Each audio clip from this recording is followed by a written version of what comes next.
I always like to think as we move toward the weekend that we have to leave people thinking about that they'd like to have a little bit more of what we're talking about on the air come Monday morning. Today, I am really happy to say that we have a couple of guests who are going to be joining us a little later in the program, and I have some great respect for both of these people. Congressman Raul Labrador is scheduled to be with us a little later in the show. He had been scheduled yesterday, did not feel well yesterday morning. So a lot of that going around, by the way, and feels much better today. Is scheduled to join us a little later in the program. He is the Western Regional Chairman for the presidential campaign of U.S. Senator Rand Paul. So we'll be talking with him about that and some of the election-related issues. Also, following his appearance, we have a guest coming along named Jerry Brown. No relation, by the way, to the governor of California, but he is working on a project in Jerome, and what he's looking to do is build a war memorial there. It's already gotten some national attention. His efforts were featured on the Today Show just a couple of months ago, and he's scheduled to join us just after the news at 9 o'clock this morning. So a couple of really, I think, big topics that we'll be getting into on Top Story. That's what we call the show that, I suppose. And that's on the way in just a few minutes. But I have a few other things that I'd like to talk about today as well, just maybe some housekeeping issues, and then we'll move along from there. Right off the top, there is a story, and of course, it's not surprising. Remember there was a proposal not long ago about backward parking in the downtown area of Twin Falls? And I guess the object was that the people who were suggesting that something like this be adopted were saying that it would be safer in the long run to have backward parking, especially down along that winding main area through all of the shops and the trees down there. Some of those trees, by the way, may be replaced by something that grows a little faster and maybe is a little bit better to take care of. And you'll see a lot of that going on as part of the improvements in the downtown area, which looking better and better all the time. The backward parking issue, though, and I got to be honest with you, I was not at all surprised that the council decided at this point, no go. And I'll tell you why. I like to back into parking spaces when I'm at the mall or the grocery store, if I can. Or I try to pull directly through and pull through my space into the next space, so when I leave, I can pull out driving just straight ahead. I think it's easier than backing out. In the day of the SUVs and minivans, that's an issue because you don't have eyes in the back of your head. Your car doesn't have eyes in the back of your head either. Now, in the old days, when everyone was driving around in a Ford LTD or a Chevy Impala or a Dodge Dart, you could see because you didn't have these tall vehicles next to you, so it was easier to back out of a parking lot. Now, when I pull into a parking lot, if I've got a Tahoe on one side of me and a Honda Odyssey on the other side of me, it's a little difficult to see what's going on as I'm backing out. So I try, if I can, to back into a space, and then I try to just pull directly out of it. I think it's easier to get through traffic in that situation. But I have to admit, I didn't do any backwards parking until probably I was well into my 30s because I didn't have any confidence in doing it. And when I would back into a parking space at the mall or the grocery store, what I would do is I would find a very open area of the parking lot for fear that I might back into something else. Somebody else who was driving or somebody who had put a post up, any of those issues were of concern to me. So I was very, very careful about how I do it, but I would do more and more of it as I would go out shopping. And over time, I gained some confidence and some experience with it. But we don't teach people when they're in driver education, we don't teach them much about backing into parking spaces.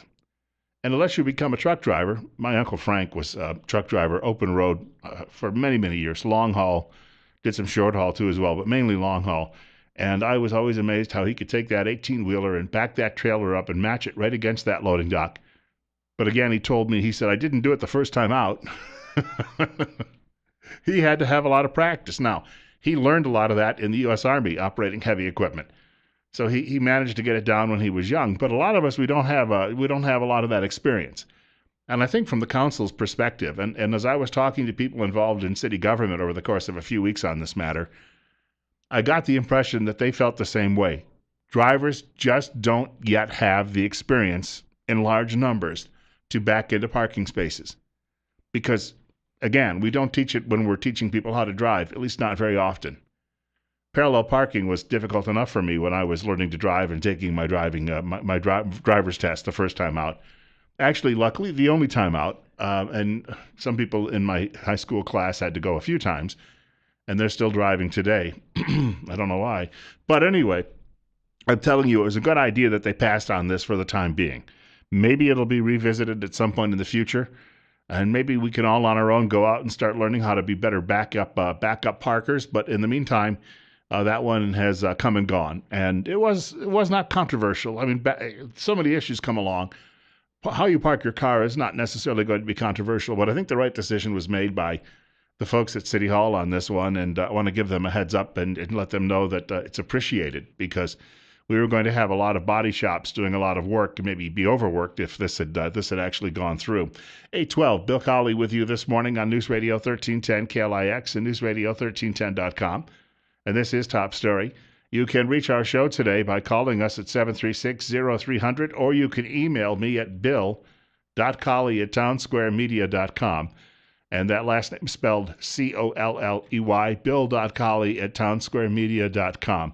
I'm going to tell you right now, I probably have been more wide awake on radio shows, but I have a kitty at home. It was given to me by one of my coworkers, keeping an eye on it for a short while. And I go to bed early to get up early to do this job. I'm up about 4 o'clock most mornings because I like to have some coffee and some breakfast and look over some headlines and some websites and various things before I actually come in and sit down and do the radio show. So I go to bed about 8 o'clock most nights, on average. It gives a little one way or the other, depending on, if it's a really close ball game and I'm watching it, it's coming up on the ninth inning, I may stay up until 8:30 or 8:45. But I don't really do that all that often. But you know what? When you have an animal in the house that likes to make bread at 12:30, 1:30, and 2 o'clock in the morning, very, very unpleasant. And I'm not used to this sort of thing, so I'm still steeling myself about it. And I just... And also an animal that thinks it should be fed every hour or so during the night and wakes you up for that reason too as well. I had a brother like that. He was up all the time raiding the refrigerator, but the cat can't do that. You've got to go open the door for it. It just meows, meows, meows. And finally you get up to see if you can shut the thing up, and it runs over to the refrigerator. You know exactly what it's thinking. One other quick note on public safety before we wrap up the first segment of the program today. There is a story on the AP wire. Police in Meridian are starting to wear these body cameras.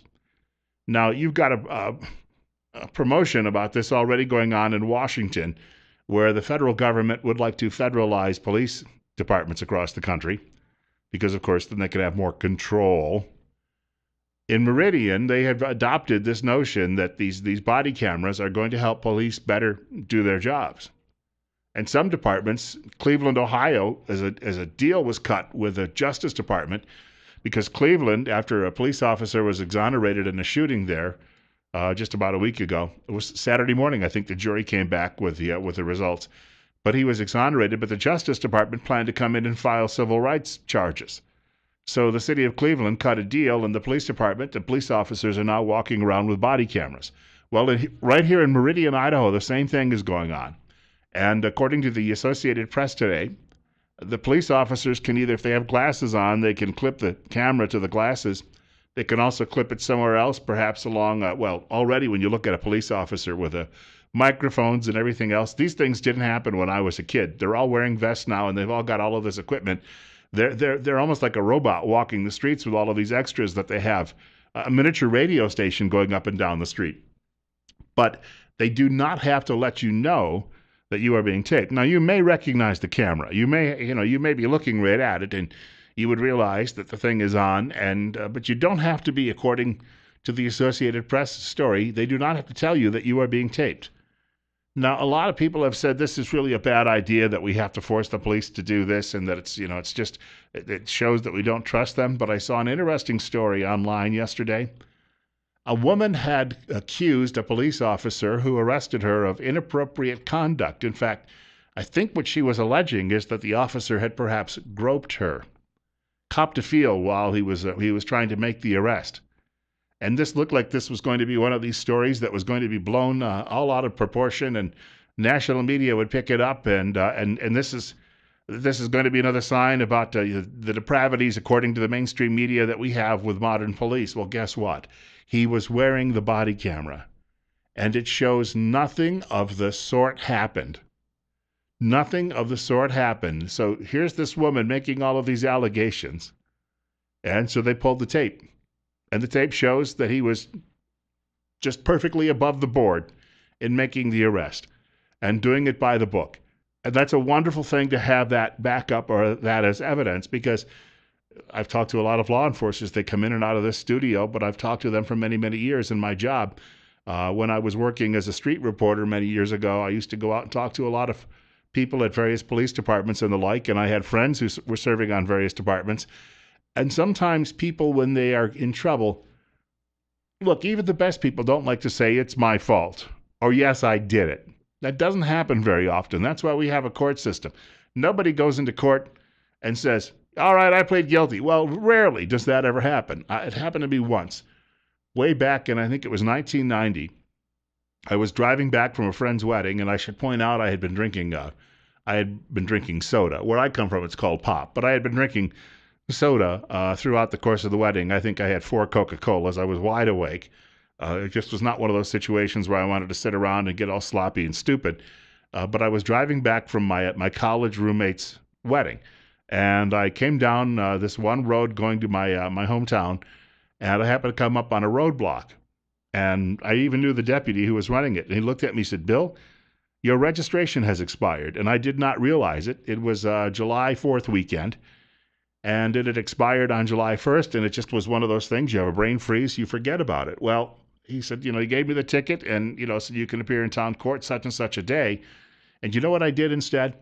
I went home, I looked at the size of the fine, I pulled out my checkbook, I wrote a check, and I sent it to the justice of the peace at the town court, and I said to him, I did it. Oh, and by the way, here's a photocopy of evidence that I've got it. I've remedied the situation.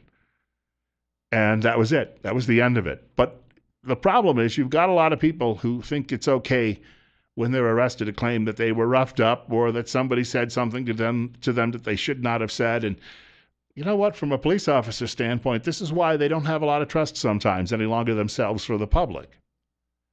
So perhaps, and I'm not a big fan of these body cameras, but perhaps they've got the right idea in Meridian, because the next time somebody tries to pull a fast one after being arrested and they pull that tape, now all we need are some prosecutions of the liars. And if we do that, we may have some deterrence as well. We've got a lot coming up this morning. Not right away, but in about 20 minutes, we'll be talking to Congressman Raul Labrador. He is the chairman for U.S. Senator Rand Paul's presidential candidacy here in the Mountain West. In fact, spanning several states. He'll be joining us talking about his latest role. And then in the next hour of the program, we're going to be talking about a memorial to our war dead that is going up in Jerome. That's on the way with Bill Colley on Top Story on News Radio 1310 KLIX and newsradio1310.com. Coming up next Wednesday on our program between 8:30 and 9 o'clock, we will be joined by some of the medical professionals from Tripp Family Medicine right here in Twin Falls, Idaho, which is located on Fillmore Street directly across from the old post office. That is the main post office. Maybe that's a better way to put that. Maybe they don't feel old over there. But if they do, if they're starting to feel a little sluggish, they could go across the street and the doctor could check them out. When was the last time that you asked a friend for medical advice? Well, you get the opportunity Wednesday mornings between 8:30 and 9 o'clock right here on Better Health with Tripp Family Medicine on News Radio 1310 KLIX and newsradio1310.com. And we'll be answering some of your questions, in fact, this coming week. And just want to remind you, coming up again, Wednesday, every Wednesday between 8:30 and 9 o'clock.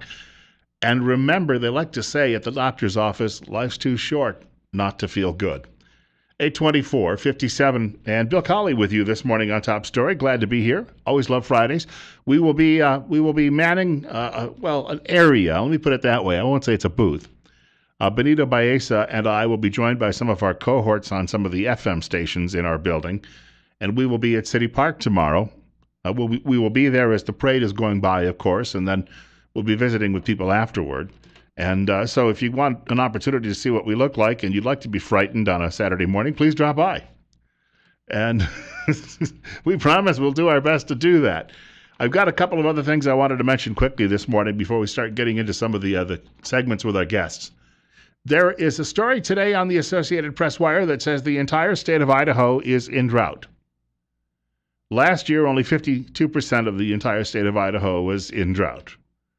But this year, apparently 100% is. Now, they must have taken this survey after the first week or just about the first week of May, because where were they for 2 weeks when it did nothing but rain every day? And yes, in fact, there was a story yesterday in one of, well, how shall we put it, Twin Falls' most liberal newspapers, and it said that this had been a much wetter than usual May. So perhaps we haven't broken the drought quite yet, but it seems to me that after 2 years of 2 weeks of afternoon downpours day after day, we may well have come quite close to doing that.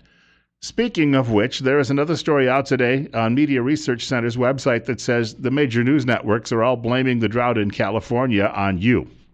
Man-made global warming. So there is this headline today at the Daily Caller. Study predicts decades of global cooling ahead. What? A new study out of the United Kingdom, that would mean England, Scotland, Wales, and a part of Northern Ireland that should not necessarily... Well, anyway, an argument for another day. Scientists at the University of Southampton predict that a cooling of the Atlantic Ocean could cool global temperatures a half a degree Celsius. Now, a Celsius degree is what? Like 3.2 degrees or 2.8 degrees Fahrenheit? We'll round it off and say Celsius is 3 degrees Fahrenheit, just to be... And we're rounding. It's not perfect. So we're talking if it cools the oceans by this much, then we're looking at a drop in the Fahrenheit temperature that we would be more familiar with as Americans. It may offer a, quote, brief respite from the persistent rise of global temperatures, unquote, according to the study. A brief respite. How long is a brief respite? Well, hold on.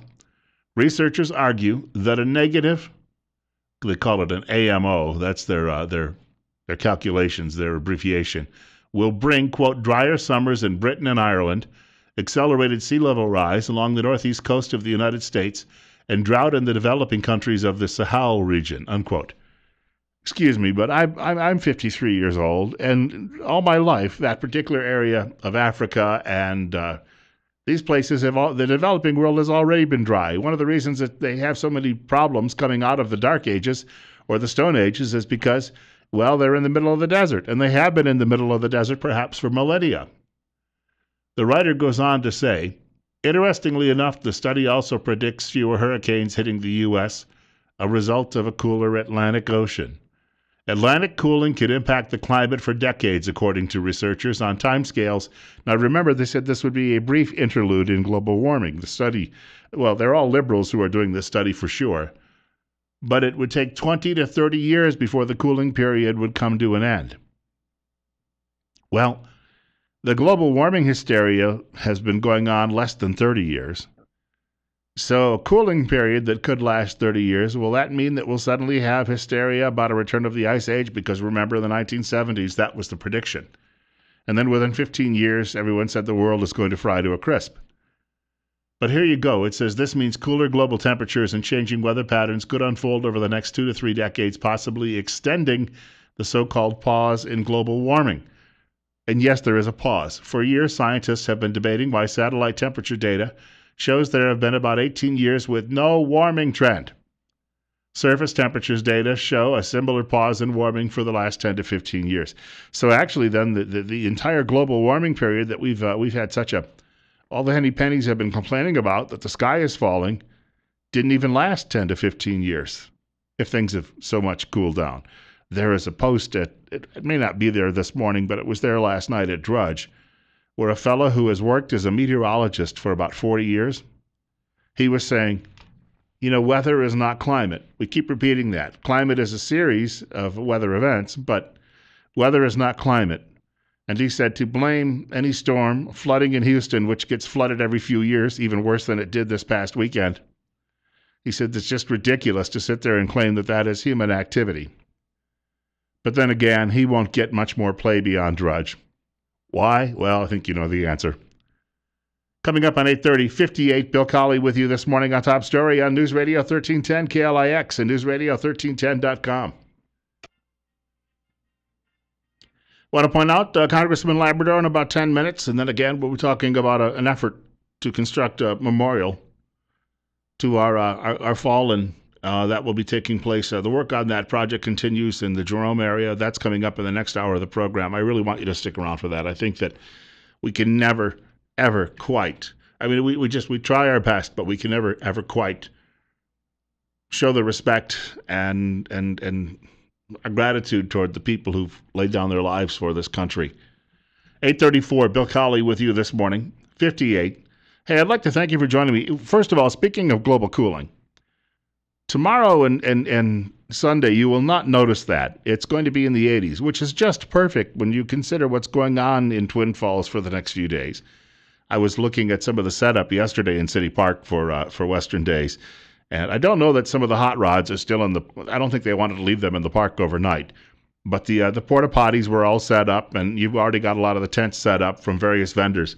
So that's well underway. So it's going to be a nice. We might even be able to wear shorts tomorrow.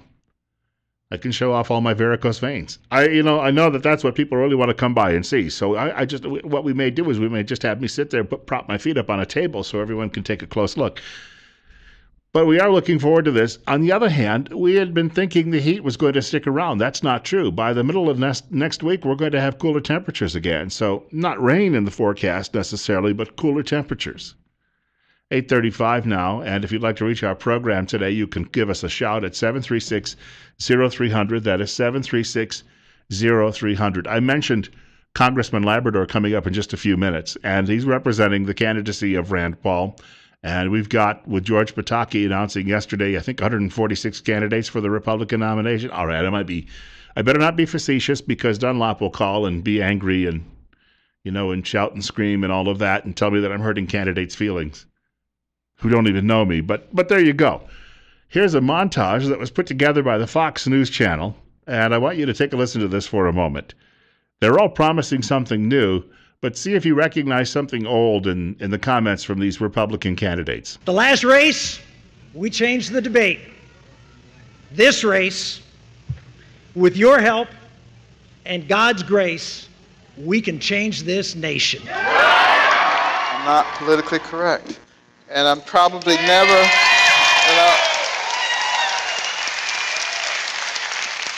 I'm probably never going to be politically correct because I'm not a politician. I believe in you. I believe in the power of millions of courageous conservatives rising up to reignite the promise of America. Before us now is the opportunity to author the greatest chapter yet in the amazing story of America. But we can't do that by going back to the leaders and ideas of the past. We must change the decisions we are making by changing the people who are making them. The need to change Washington's never been greater in my lifetime. So if you believe in yourself, you believe in the country and the unlimited potential of our future, it's incumbent. You have to run. Now, there is an undergirding theme in all of those comments from those candidates. And you heard it at least it mentioned a couple of times in the very beginning of the segment from Rick Santorum. He used the word change or a variation of it twice. Now, the others may not be coming right out and saying change, but that's what you're going to be hearing from everybody. That's what they're talking about. Time for a change. Time for a change. I have been around politics now for a long, long time, and I can tell you that is the most overused word, but of course it's a change. You want to get rid of one regime and bring in another. But it's just amazing how often that gets trotted out, and the rhetoric just simply, I don't want to say it's cliche, but they use it because it works. And when Ronald Reagan, when he would ask, are you better off now than you were 4 years ago? And he would speak of the failed policies of the past. Well, you've got President Obama who speaks of the failed policies of the past when he's talking about the other guys. So you've got this going on, and now you've got all of these candidates. And Marco Rubio saying, well, hey, don't vote for the old ways. Vote for me because I'm young.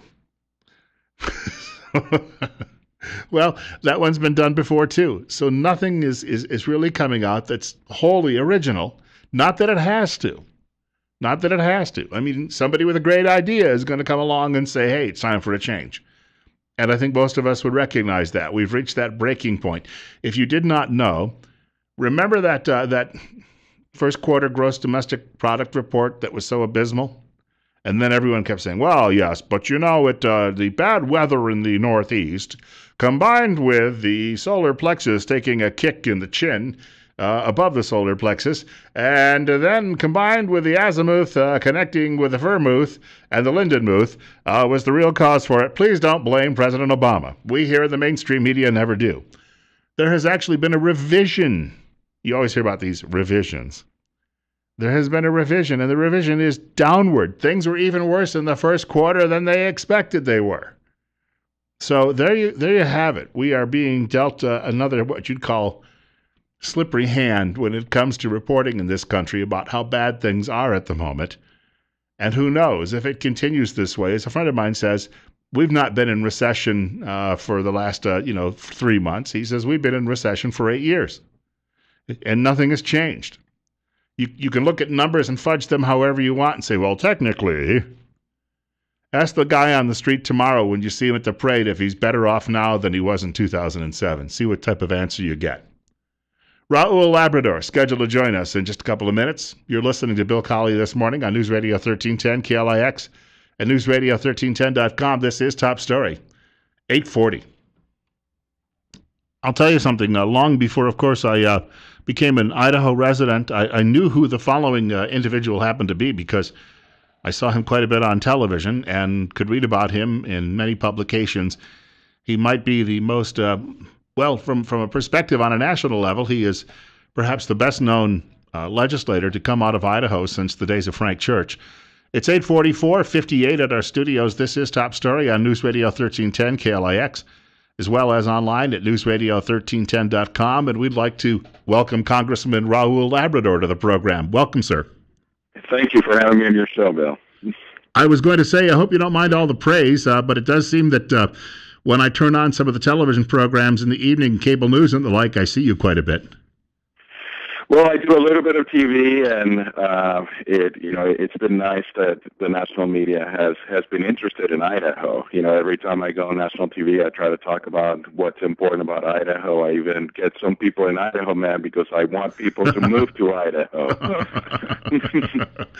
Well, you have a new job. I mean, I guess it's another, we'll call it another full-time job. You're going to be working for the presidential campaign of U.S. Senator Rand Paul. I guess right off the top, I'll tell you that I mentioned this to one of my coworkers the other day. She smiled and she said, now, why doesn't that surprise me? That there's a bit of a kinship between you and the senator. There is. We've been friends for a long time. We really believe strongly in civil liberties and small government and more accountability. And it's something that I think is appealing to a lot of people in America. I think his message appeals not just to Republicans, but to independents and even some Democrats. And I think, as you know, we've had a really hard time as Republicans winning national elections. We actually lost 5 out of the last 6, elections. We lost the popular vote. Even when George W. Bush won the first time, he lost a popular vote. And I think there's no way that we're going to be able to win national elections if we don't attract new people to the party. And Rand Paul has been doing a very good job of attracting new people to the party. It does seem that he... I read the other day a column by Dana Milbank at the Washington Post, who seems on a daily basis to have... he's writing a column trying to... belittle Republican candidates. He started with Senator Paul. He's moving along and hammering some of the others as well. But you've got to deal with 2 issues here. I think, number one, an opposition party, but also, number 2, media that may not necessarily give you a fair shake. How do you overcome that? I think by having a strong message, if you think about Ronald Reagan, he was able to get around the media. Now, the media is obviously way different today than it was back then, but back then we only had 3 stations, and everyone looked at them as the authoritative voice. Now we can get around the media. There's Fox News, there's talk radio that's very influential in many markets, but you also can use online and other types of media. And I think, but the important thing is to have a message that resonates. I was raised by a single-parent mom who was a JFK Democrat. She listened to the message of Ronald Reagan, and she became a Reagan Democrat. And as you know, that's how Reagan became such a strong president and was able to bring so many new people to the party. And we need more people like that. We need people that, I want a single mom out there that's right now voting for Obama and voting for Democrats to listen to a message from the Republican Party and to say, wait, those people are talking to me. Those people care about me. Because that's the only way we're going to win these national elections. And you don't do that by pandering. You don't do that like the Democrats do. The Democrats continue to pander to people, say that they're going to give them goodies, they're going to give them free stuff. That's not the way to win national elections as a Republican. We need to show the American people that our message will help them because it will lift them up and will help them become better individuals. Now, what does this entail for you? You have, I would imagine, a big travel schedule ahead of you as part of the campaign. It does. Most of it is going to be done like this, on the phone, so I don't have to travel to talk to different media markets. You can even do TV from Idaho. So a lot of it will be done via satellite and on the radio and on the phone. But I will be traveling to the western states with Rand Paul whenever he's in town, or I may be his surrogate in some western states. I grew up in Nevada. I went to college in Utah. I went to law school in Washington. So I know the West really well, and he's very interested in the West. He believes that the West is the key to his victory, that the Western conservatives have a little bit more of a libertarian streak, and that those ideals that he espouses are ideals that we espouse here in the West, and that's how he's going to do well nationally.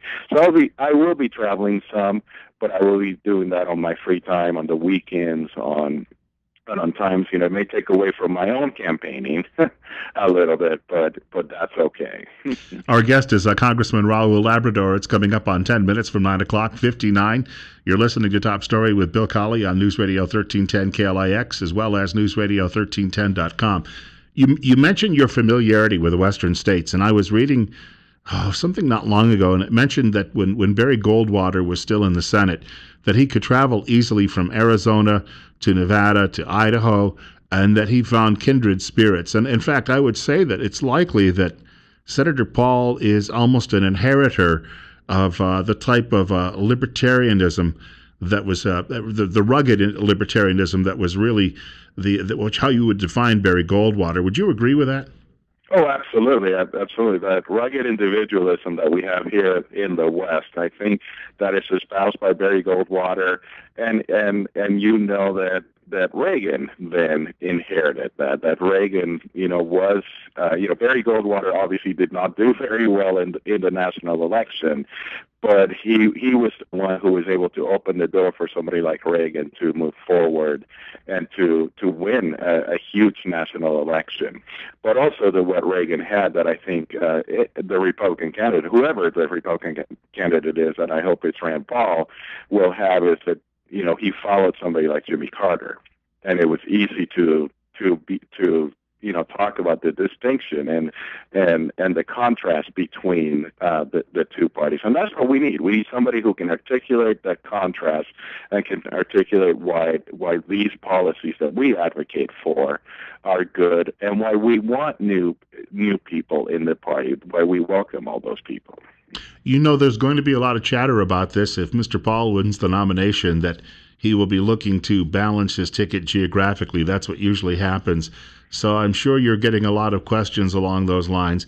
Would this end up as a role for you as a vice president or in the cabinet? I don't know about that. I think it's unlikely that somebody from Idaho will be on a national ticket like that. But whatever way somebody like Rand Paul or anybody else would want me to serve, I would definitely take a serious look at it. But right now, I'm more interested in serving the people of Idaho, making sure that I do my job here in the state and back in Washington D.C. well, and at the same time help us have a strong Republican candidate so we can win the election. We cannot afford 8 more years of the Obama-Clinton type of leadership that has brought down America so much. You know, when you were talking a little bit earlier about Ronald Reagan, and of course he used to cite that 11th commandment, not, speaking ill of your fellow Republicans, and although he did challenge a sitting Republican president in 1976. Yes, he did. When you think about that, and you see, and especially in the last week, some of the vitriol that has been thrown at Senator Paul from Chris Christie and Jeb Bush, what's your take on all of that?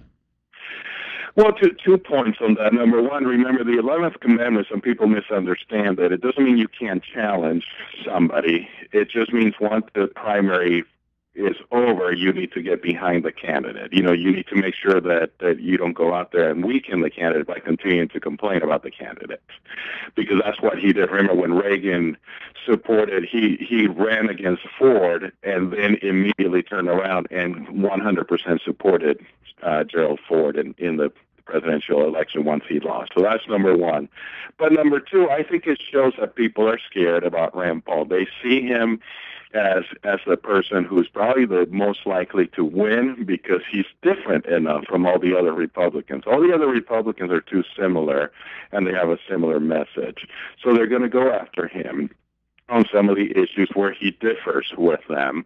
And I think, it's up to Rand Paul and people like myself to go out there and really explain those differences and explain why they are more akin to what we believe in here in the West. So I expect this to get pretty heated, but in the end, I do think we have a lot of really good candidates, and that's one of the things I'm most excited about is that I didn't pick Rand Paul because I think he's just the best of the worst. I actually think he's the best of the best. We have some really good candidates that are running. I just happen to think that Rand Paul reflects our values better than anybody else right now. He had a comment, in fact, the other day when he said that outside of the Beltway, that most people agree with him on Fourth Amendment issues, and sometimes, the conventional wisdom of the media has been very wrong the last few years. And I look at that, and I think he may have a very valid point that a lot of people are just disgusted by what they see as the footprint of Big Brother.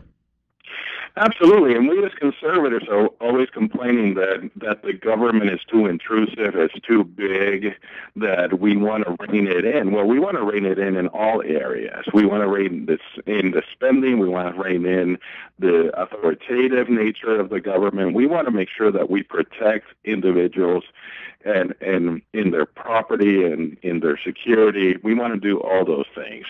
And as conservatives, we always believe in the Constitution. And I always tell my conservative friends, we don't just believe in the First and Second Amendment. We should believe also in the Fourth and the Fifth and the Sixth. It's the entire Constitution and the entire Bill of Rights that we need to be standing up for. And I think that's why he will resonate, because he doesn't pick winners and losers. He doesn't try to pick favorites. And people outside of Washington, D.C., they're tired of Washington, D.C. picking winners and losers and picking their favorites and having people, special interest groups, having so many benefits and so much advantage back in Washington, D.C.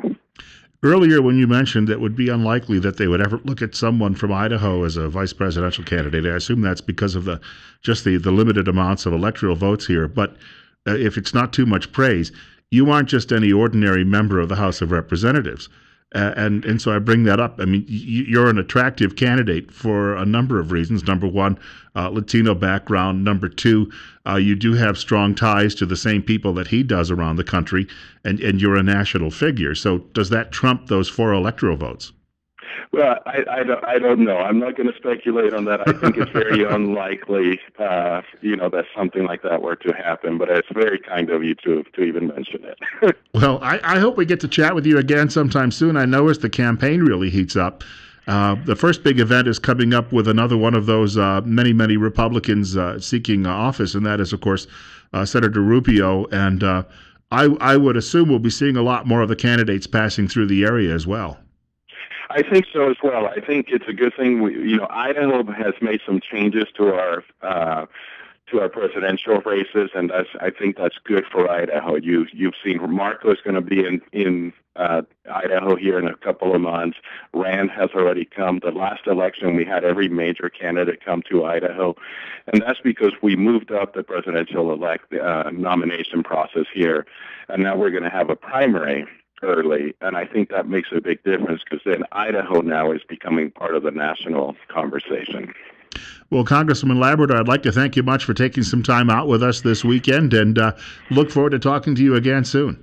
All right, thank you very much. Have a wonderful day. You too. Thank you again. Congressman Raul Labrador joining us this morning on KLIX and Top Story on News Radio 1310.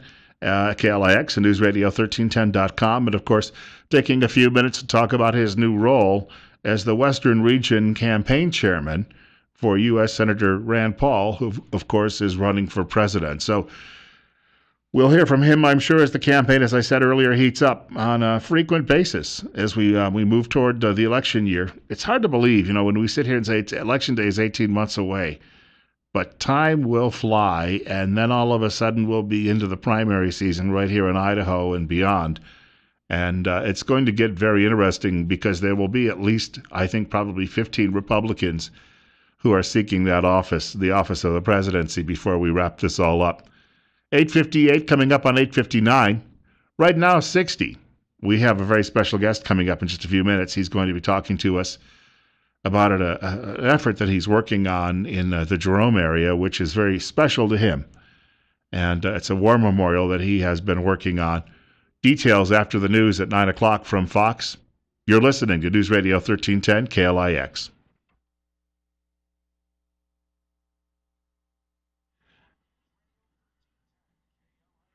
You may recall last Friday morning we had a couple of guests who were joining us talking about an upcoming event, July 2nd, that's going to take place on the campus of CSI, and they're expecting maybe 900 to 1,000 people to attend. This is going to be an effort to raise awareness of a scholarship program. Anna Workman has been working on this as a tribute to her late son. He was killed fighting in Afghanistan, and she joined us last week in our week on 1 week ago, in fact, in studio. But she's got a lot of people who are working with her on this particular event. Jerry Brown joining us in studio this morning. First of all, welcome. Oh, thank you, Bill. The two of you have really been doing a lot of legwork on this. Anna way more than me, but yeah, she's the main star of the show. I'll have to admit. She wanted me to kind of just help out a little bit with this. I'm going to be also doing some stuff with. We're going to set up some tribute tables for fallen soldiers, and also we were just talking the other day. We'd like to also invite people, if you have someone you want to honor at the event, to bring their photo and maybe some memorabilia or whatever you would like, and we'll set their pictures up too, so the people coming in can see them. And so we'd encourage everybody to do that. I think it'd be a great honor if you had someone that you wanted to show tribute to and to have other people see their tribute to. I know how that something similar works like that. I had a deacon at church years ago, and he had an older brother who was killed in Vietnam. And what he would do is about 5 days before Christmas, we would have a special service, and he would invite people from the community to bring along the photographs of loved ones who were lost. And we would light candles for everyone, and that's how great. we would spend the evening. And I think it's very similar because it helps you connect with those memories, and that's such a special thing. Yeah, great. I think so, and this hopefully will bring more community together too, and people can feel more of the event too, and feel a part of it a little bit better. And here we are, just a little over a month away. I would imagine there's a lot of work that's still got to be done. Oh yeah. Like I said, there is. We've been trying to get, like I said, photographs and stuff rounded up of some of the fallen soldiers and stuff. So yeah, it's been a pretty good task. It's been though for because you and Anna, I guess, are both in a club that no one wants to join, you do this because you feel you have to. Oh, definitely. Yeah, your life changes so much when you've lost someone in a situation as Anna and I have, and there's this feeling that you want to do something. I mean, your life changes. You kind of look at other things and other people more than your own lives after you've lost someone. So, yeah, Anna's working on this, the scholarship, which is doing great work for people who need college education and that. And I've been working on a memorial myself for fallen soldiers of Idaho and my son. So. You actually made the Today Show a couple of months back, Yes, I right? did. They did a story about your efforts. Yes, I did. Have you had much response from that? Not a lot, actually. I mean, I'm sure a lot of people, saw it, but I mean, just as far as any direct, I kind of thought, well, maybe you got to get some responses from people throughout the country, but I really haven't. So, You're looking to do this in Jerome, yes. and you've got a spot already that's set up, and so what do you really need before you actually get to completion?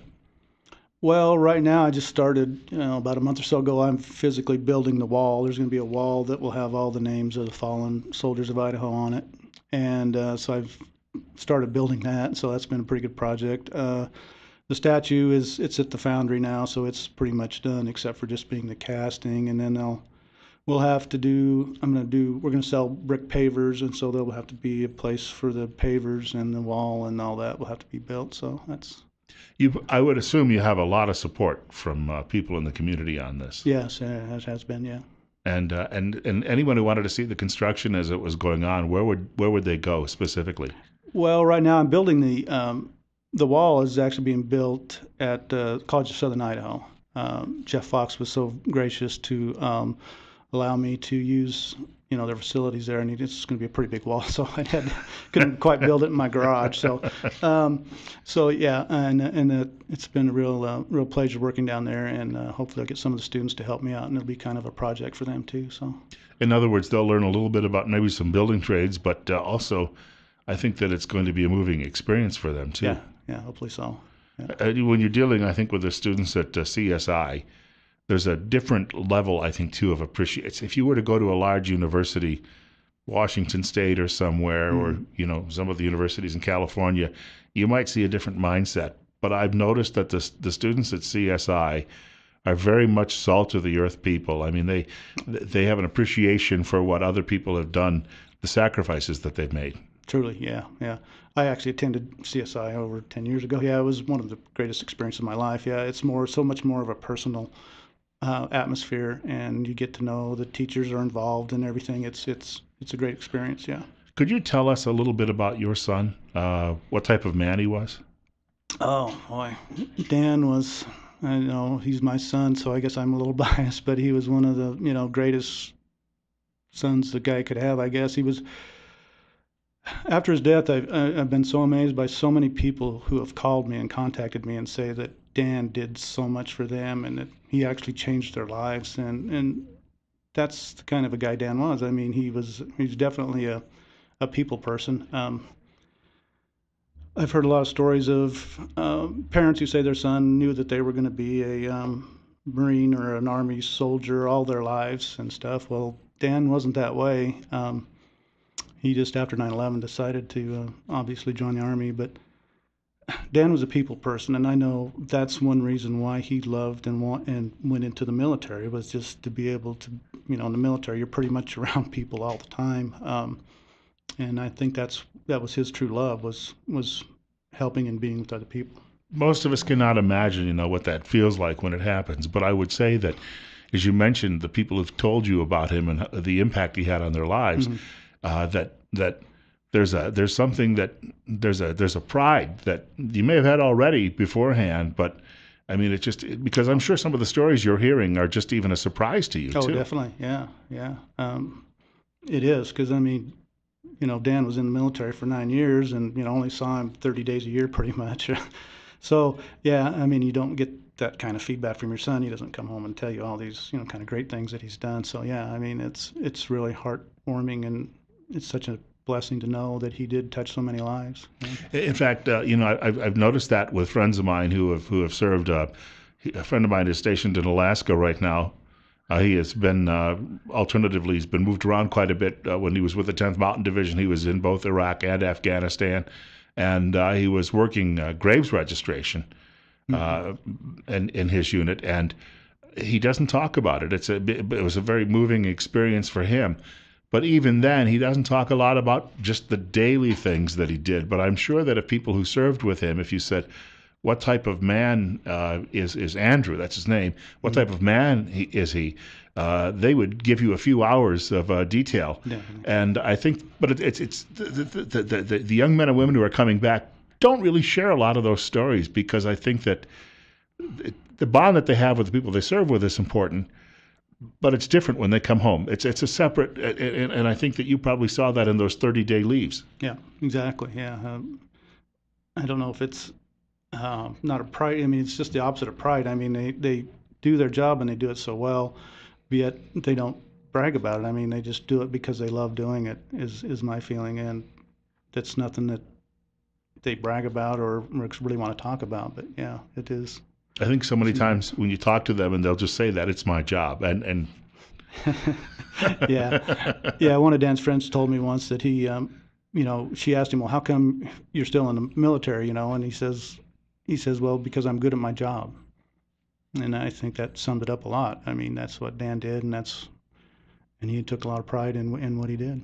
Coming up on July 2nd, when this event takes place, that evening, whereabouts are you going to be? I mean, are you going to be just in the crowd, or are you going to be? Well, my kind of job is a little bit is like we talked about, the tables and setting up the memorials or the pictures or whatever tributes that people want to do. So that's going to be kind of hopefully I'll be there before the show starts and hopefully be able to maybe talk with people and stuff like that. So one thing, when you bring that up, it just made me think of something, and I haven't even asked this of Anna, but do the two of you actually need some additional volunteers? I mean, do you have a need to bring people in, and maybe is there a role for them if they could assist? I'd have to pass that one off to Anna. I'm sure I know there is some, obviously help that she needs, and I'm not sure if she still needs help or not.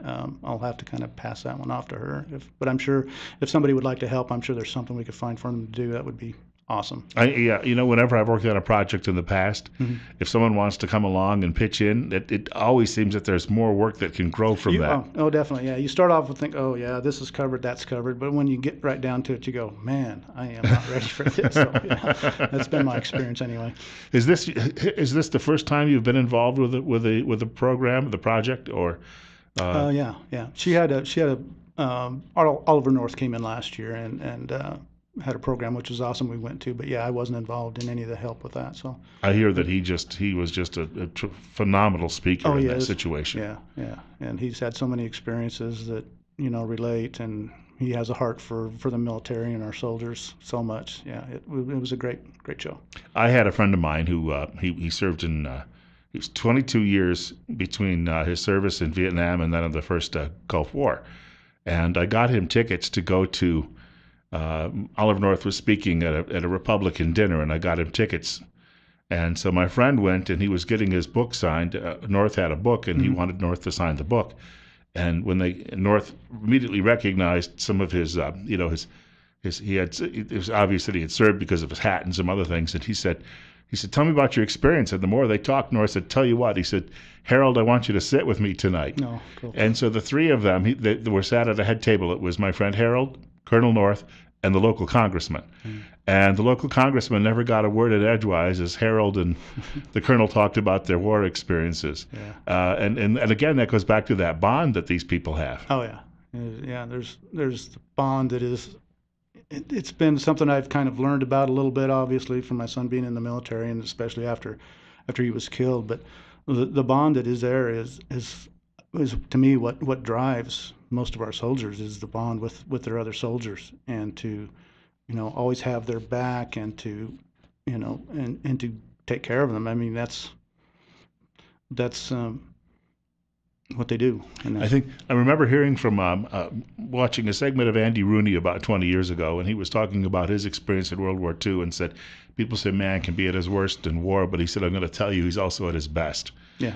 And I think that's what he was referring to, is that unit cohesion. We've got more coming up in just a couple of minutes. Jerry's going to stick around with us in studio. Jerry Brown is with us talking about the upcoming Patriots event on July 2nd, which is taking place at CSI, and maybe some more details how you can get involved. Obviously, there's a lot of tickets that are being sold, and we can talk a little bit about that too as well. 20 minutes after 9 o'clock, you're listening to Top Story with Bill Colley on News Radio 1310, KLIX, at newsradio1310.com. Our guest is Jerry Brown. He is joining us this morning talking about an upcoming event, which is going to be perhaps one of the largest events that'll take place in Twin Falls for, who knows, the entire year. They expect perhaps close to 1,000 people. July 2nd, it takes place at the College of Southern Idaho. And it's a night to honor patriots, but also those who gave their lives in service to this country. And the proceeds go to a scholarship fund. And in honor of Chris Workman, his mother had put this together, of course. And as we were talking about earlier, Oliver North was the guest speaker at the event last year. They had to scrape the bottom of the barrel this year. I guess it's going to be me. Don't say that. I am so much looking forward to it. Yeah, you'll do a great job. I have, for almost 2 months, I have been mulling around in my head what I'm going to say, and then probably in the next couple of weeks I'll put it down on paper. And because for me it's a tremendous honor. I was asked to speak a few years ago on Memorial Day. I was the keynote speaker at the second largest American Legion post in the world on Memorial Day. And right up until that morning, I wasn't quite sure what I was going to talk about, but it came to me. And then on the drive there, I composed it in my head, because if you speak from your heart, it's natural. Yeah. Jerry Brown, by the way, is also involved with the program that's coming up on July 2nd. And for people who'd like to pick up tickets, this is the most important part. The tickets are not expensive. And they're on sale a number of places around town and in the area. Yeah, I think Rob Green, you can pick up tickets. Also, it's very easy just to go online and purchase tickets at sergeantchrisworkmanscholarship.com. And you can pick up your tickets there. And also, if you're there and if you can't attend, there's also some other things you could possibly purchase, or just even donate to the scholarship fund would be great too. I was going to say, somebody, if they were inclined and they wanted to sit down and just write out a large endowment check and send that in, I hadn't thought about that, but that'd be a perfect way to keep this scholarship going for years and years to come. Oh, definitely, yeah. And Anna would appreciate any donations, I'm sure. Would be awesome. Probably if you had a large donation, you probably wouldn't want to use the PayPal. I'm sure you could get hold of Anna directly or something like that. Sure, get a bank check and then just deliver it. Mm-hmm. Yeah. That'd be some of my coworkers are involved in. They pool their money together and buy lottery tickets. If they end up winning, I'll tell them that they can do something really good with that money this year. So we will fund this. I like that. We will fund this scholarship Yes. in perpetuity if that happens. That'd be great. 9:26 and at 62 at our studios, News Radio 1310 KLAX and newsradio1310.com. One other quick thing too, because we're talking a bit about the memorial that you're working on. What's the timetable on getting that finished? I'm hoping to have everything done and have a dedication sometime around 9/11, hopefully of this year. So you're down to just a few months left on this project. Well, yeah, and I know I've been working on this thing for a couple of years, and yeah, I'm just realizing every day, man, I don't have much time left here. I got to get going, so yeah.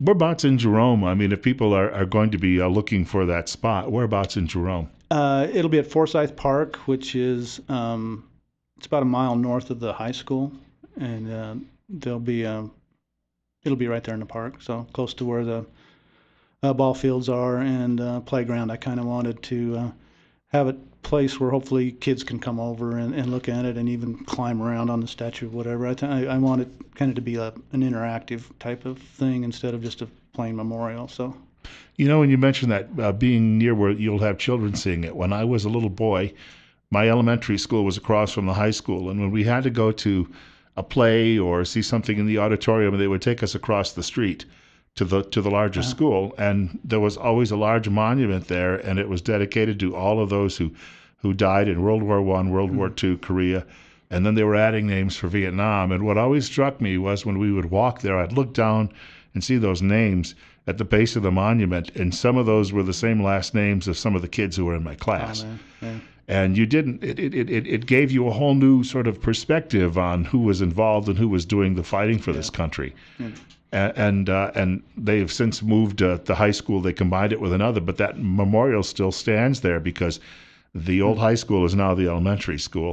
So the children walking to school every day pass by it. It's a constant reminder. Yeah, that's a great idea, and that's pretty much why I chose the place I did. Of course, Dan grew up in Jerome, so I mean it was kind of his hometown, and he played ball growing up in the ball fields there and everything. So I mean, I just felt that was a great place for it because I want it to be seen by people, obviously, and especially, like I said, younger people and stuff, and hopefully they'll have a heart for our soldiers and know a little bit more about the sacrifices that keep us free. Yeah. And 50, 60, 70 years from now, they'll still be able to walk by those names and say, who were those people? And maybe it'll inspire them to do a little research into that. Exactly. Yeah.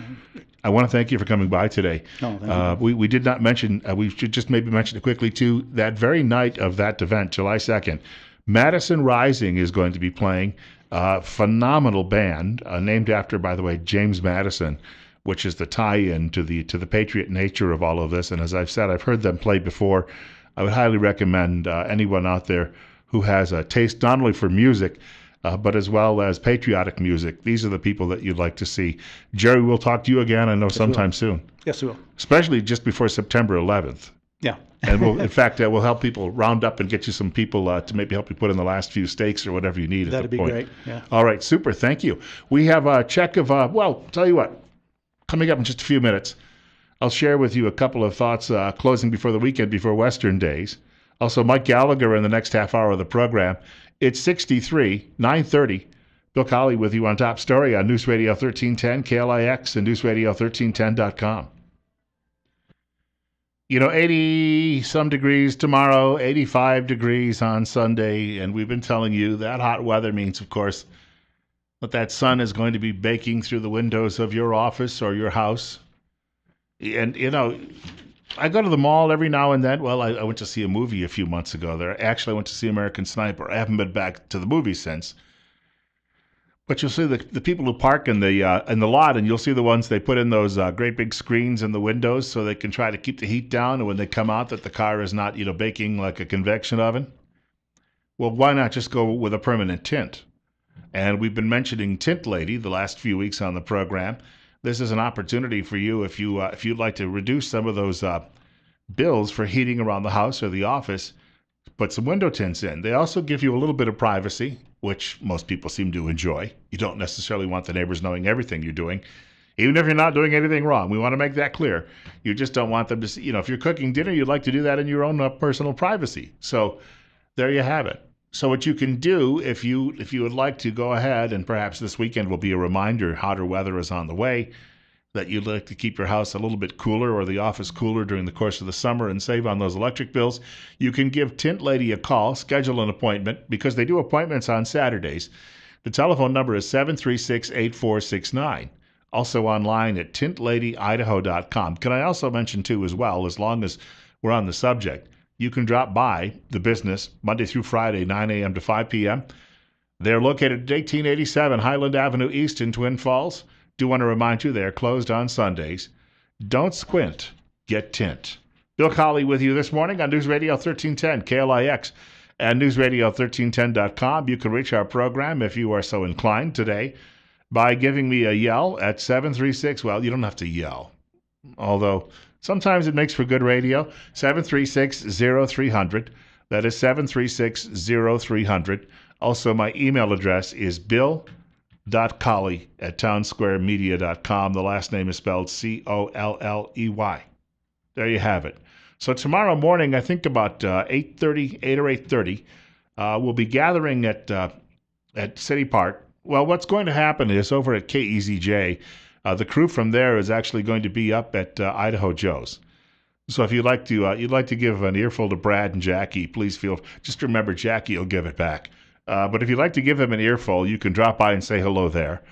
Downtown, we're going to have some of the folks, some new people too, who have joined some of our radio stations here in Twin Falls here at Town Square Media. Will be there with us. In fact, we'll introduce you to Brian if you come by tomorrow. But also we'll have Nate joining us from next door, studio next door, and then Benito and myself. We should all be there for a period tomorrow before the parade and then during the parade, and we hope to see a lot of you as you're coming out too as well. Quickly, wanted to mention this because we're running short on time today. I wish I had more money in my wallet. I think most people feel that way. I wish I had at least every day I could walk around with 5 Jacksons in my wallet, and then I could satisfy all of those, if not needs in my life, those wants in my life. Now, Andrew Jackson is a rather intriguing character in American history. In the 8th grade, I had to do a report on a historical figure. We were required to do a 4-page report. If you did less than 4 pages, you got in trouble. So I picked Andrew Jackson from the list, I ended up doing a 37-page report on Jackson. I could not stop. The man had such a fascinating life. He might have been a psychopath, but on the other hand, he was definitely one of the builders of the United States of America. And I was just fascinated by his life story and always have been ever since. There is a story today, this is in the Washington Times, a writer by the name of Robert W. Mary says the New York Times is leading a campaign to remove Jackson from the $20 bill. They would like him replaced with Harriet Tubman or an Indian woman. They want a woman, they want a minority, and they say that Jackson was mean, of course, to people who were Indians and to slaves.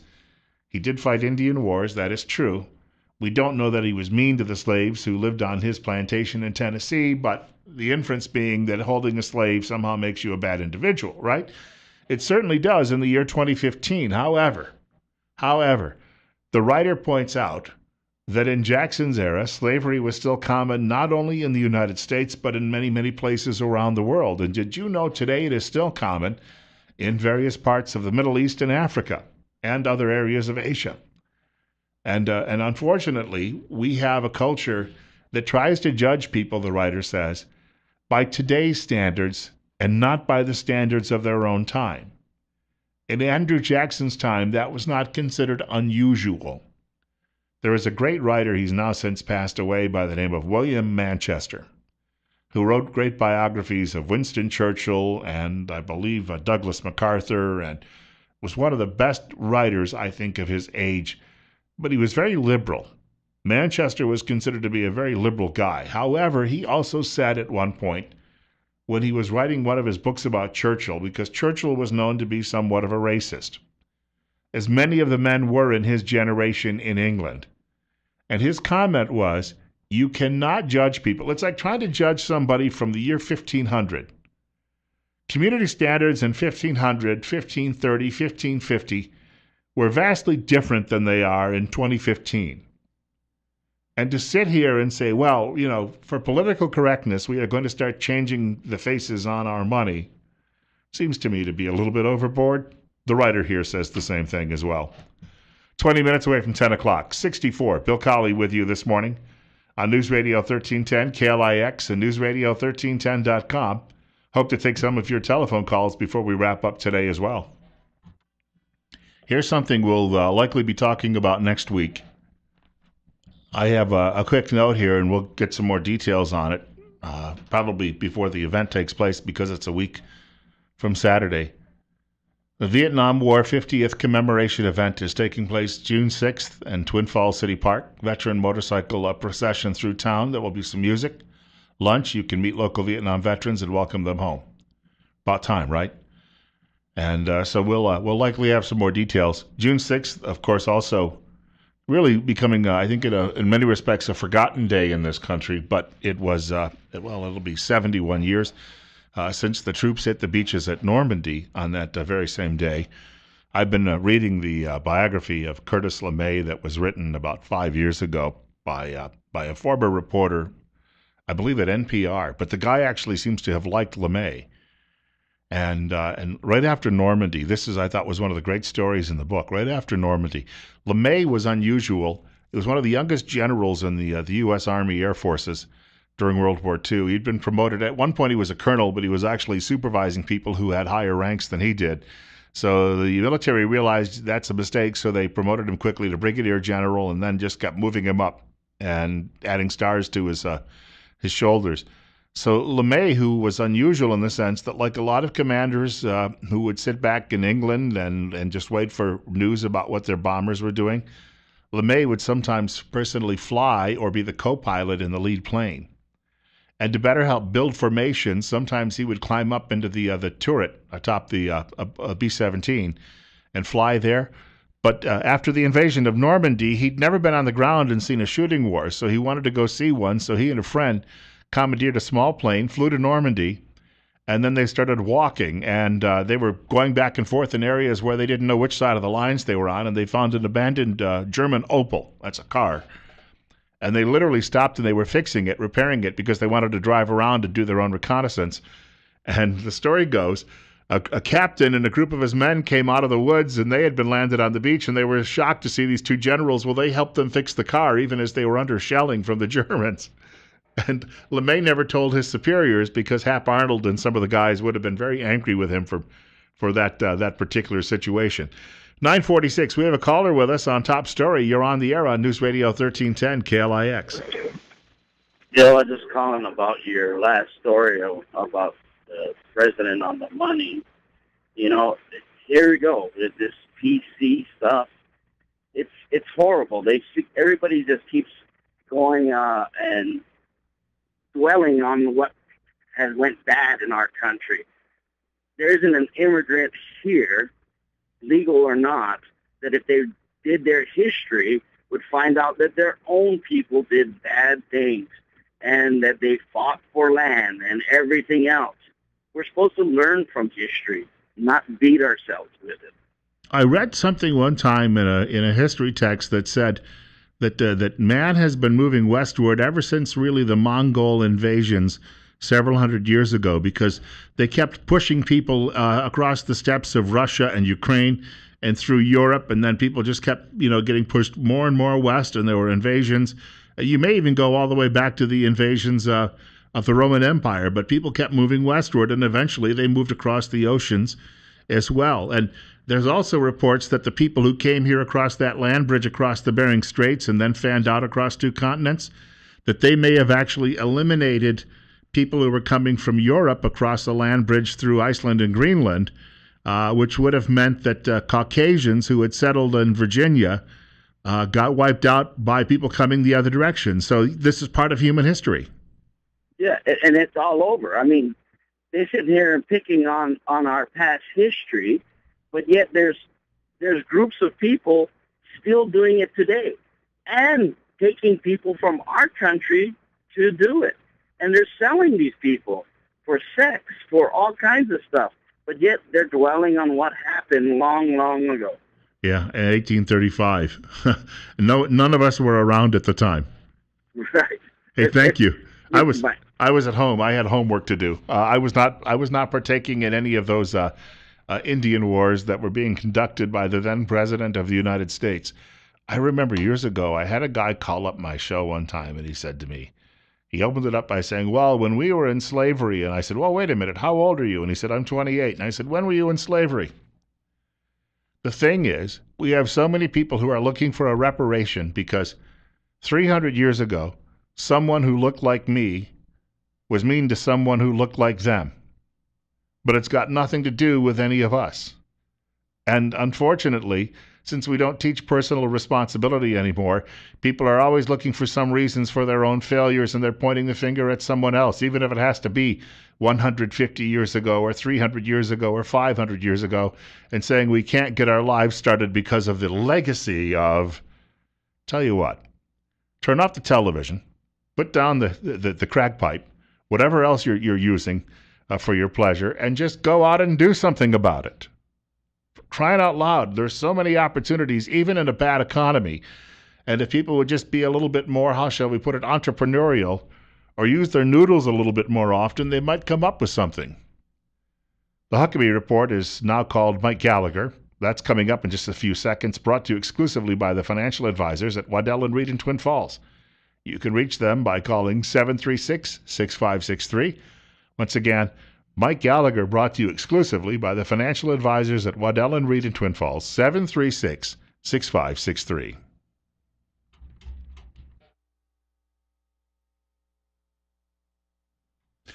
And thank you to Mike Gallagher. And, of course, just to let you know, we've got about 4 minutes before we wrap up today's edition of Top Story with Bill Colley on News Radio 1310, KLIX, and newsradio1310.com.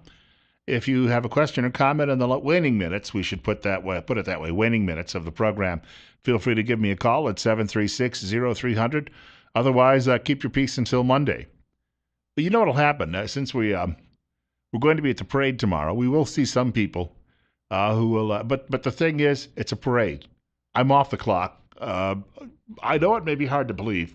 As much as I love what I talk about, I love the job. I will make that clear. But people hear a radio show and they tend to think a host is a one-dimensional figure.